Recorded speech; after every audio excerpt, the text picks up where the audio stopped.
Hello everyone, welcome back to my channel. ఈరోజు వీడియోలో egg fry సింపుల్గా ఎలా ప్రిపేర్ చేసుకోవచ్చో చూద్దాం. మనకి ఇంట్లో ఎటువంటి వెజిటేబుల్స్ లేకుండా ఓన్లీ ఎగ్స్ మాత్రమే ఉన్నప్పుడు చాలా తక్కువ ఇంగ్రీడియంట్స్తో ఎగ్ ఫ్రై సింపుల్గా చాలా త్వరగా ఎలా ప్రిపేర్ చేసుకోవచ్చో చూసేద్దాం. ఈ ఎగ్ ఫ్రై ప్రిపేర్ చేయడానికి మనం ముందుగా ఎగ్స్ని బాయిల్ చేసుకోవాలి. ఇక్కడ నేను 5 ఎగ్స్ని బాయిల్ చేస్తున్నాను. ఈ ఎగ్స్ అన్నీ బాయిల్ అవ్వడానికి టైం పడుతుంది కదా, ఈలోపు ఆనియన్స్ అన్నీ కట్ చేసుకోవాలి. ఇక్కడ నేను 3 పెద్ద సైజు ఉన్న ఆనియన్స్ని ఈ విధంగా చిన్న చిన్నగా కట్ చేసుకుంటున్నాను. ఎంత చిన్నగా కుదిరితే అంత చిన్నగా కట్ చేసుకోండి. బాయిల్ అయిన ఎగ్స్ని పీల్ ఆఫ్ చేసుకున్న తర్వాత ఇక్కడ చూపిస్తున్నాను కదా, ఈ విధంగా ఇన్నర్ పార్ట్ అండ్ అవుటర్ పార్ట్ని సపరేట్ చేసుకోవాలి. ఎల్లో పార్ట్ని తీసేసి ఈ వైట్ పార్ట్ని ఈ విధంగా చిన్నగా కట్ చేసుకోండి.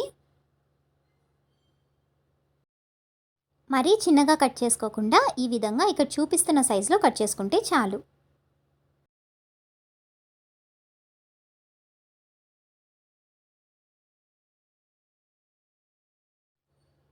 ఇప్పుడు స్టవ్ మీద ఒక ప్యాన్ పెట్టుకొని అందులోనికి ఒక 2 to 3 table spoons of oil add చేసుకోండి.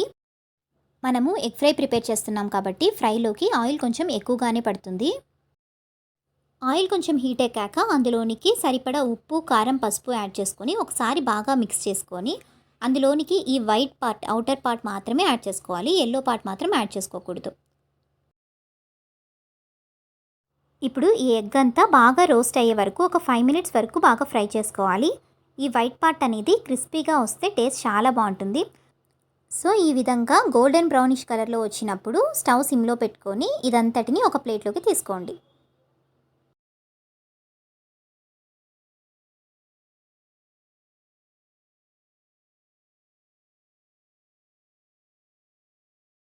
ఇప్పుడు స్టవ్ని మీడియం ఫ్లేమ్లోకి అడ్జస్ట్ చేసుకొని అదే ఆయిల్లోకి మనం కట్ చేసి పక్కన పెట్టుకున్నటువంటి ఆనియన్స్ని యాడ్ చేసుకోవాలి.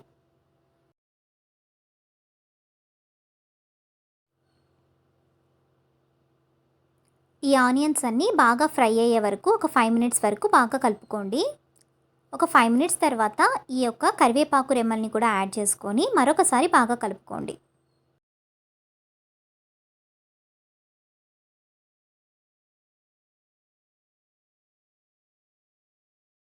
ఇప్పుడు ఇందులోనికి ఒక టేబుల్ స్పూన్ అల్లం వెల్లుల్లి పేస్ట్ కూడా యాడ్ చేసుకొని ఈ ఆనియన్స్ని మరొకసారి 5 నిమిషాల పాటు బాగా కలుపుకుంటూ వేయించుకోండి.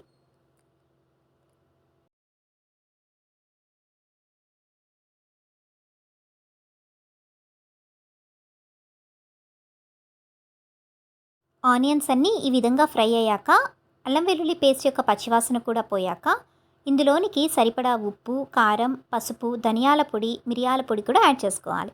స్పైస్ ఎక్కువగా ఇష్టపడేవారు కారం కొంచెం ఎక్కువగానే యాడ్ చేసుకోండి, టేస్ట్ చాలా బాగుంటుంది. కుదిరితే గరం మసాలా పౌడర్ కూడా యాడ్ చేసుకోవచ్చు. ఇలా ఈ స్పైసెస్ అన్నీ యాడ్ చేసుకున్న తర్వాత ఈ స్పైసెస్ అంతా ఆనియన్స్కి బాగా కలిసే వరకు కలుపుకొని మూత మూసి ఒక 2 నిమిషాల పాటు కుక్ చేసుకోండి. ఇప్పుడు చూసారా, ఆయిల్ అంతా పైకి తేలింది. ఇప్పుడు ఒకసారి మరీ కలుపుకొని ఎగ్ పీసెస్ అన్నిటిని యాడ్ చేసుకోవాలి. ఇలా యాడ్ చేసుకున్న తర్వాత మరొకసారి మెల్లగా కలుపుకోండి. మరీ స్పీడ్గా కలిపితే ఎల్లో పార్ట్ అంతా ముక్కలుగా అవుతుంది. ఇలా ఈ ఎగ్ ఫ్రై అంతటినీ కలుపుకొని మరొకసారి మూత పెట్టుకొని ఒక 2 నిమిషాల పాటు మగ్గించుకోండి.